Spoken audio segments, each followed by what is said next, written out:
fears are growing for another young woman. A competitive climber from Iran left a competition in South Korea after competing without a headscarf covering. Now reports say she was forced to leave early by Iranian officials and could be arrested back home. But Iran has denied those reports. For some insight and context to what is happening in Iran and what it means for the future of the country, of course, we're now joined by Abdullah Muhtadi, the founder and secretary general of the Kamala Party of Iranian Kurdistan. Thank you so much for being with us, sir. We appreciate your time. Good morning to you. Good morning. Thank you for having me. Absolutely. For folks who may not be following this as closely as we are, talk about the death here that spawned this moment that we're in and why this particular act has elicited such a rebellious and revolutionary spirit in Iran. We've seen other flare-ups. Is there anything that makes this one different? Why has this resonated so deeply? It was Mahsa Amini, a 22-year-old Kurdish girl in Tehran, who was beaten to death while in custody by the notorious morality police.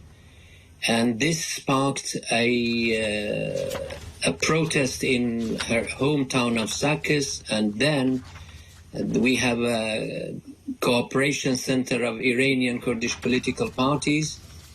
They called for a general strike and for street demonstrations, and it was observed by the vast majority of people. Then it spread to the rest of Iran.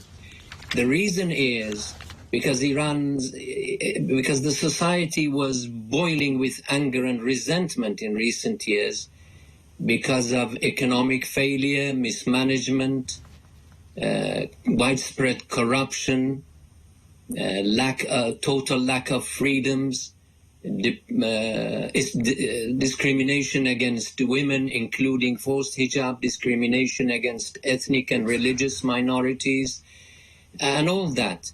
So this time we have had many protests in Iran, but this time everybody agrees that it's different. It is called Iran Revolution 2022.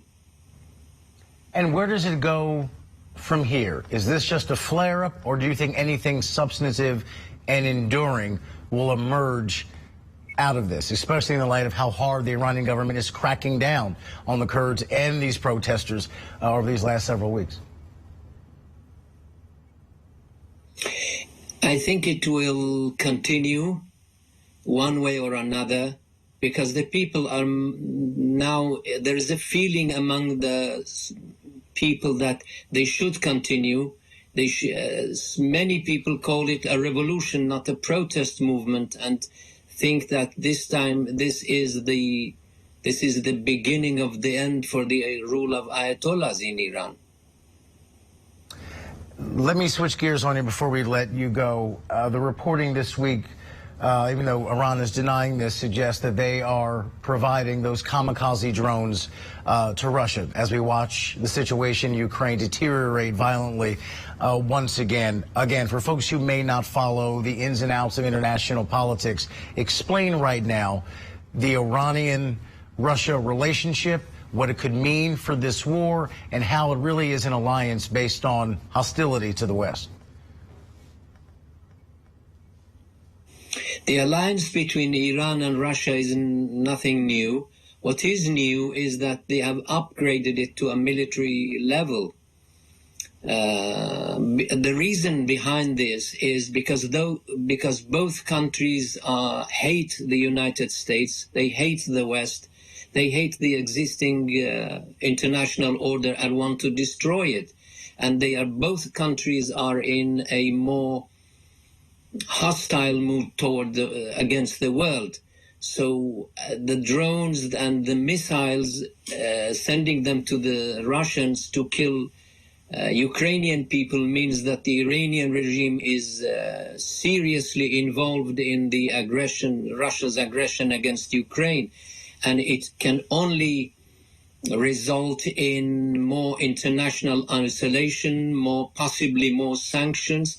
And let me tell you that this is against the will of the Iranian people. We don't want this alliance. We want to be a free country, a free society, and a respected member of the international community. And we are certainly a long way from that. Abdullah Muhtadi, Secretary General of the Kamala Party of Iranian Kurdistan, thank you so much for sharing your time and your expertise with us this morning. We certainly appreciate it, sir. Thank you. Thank you very much.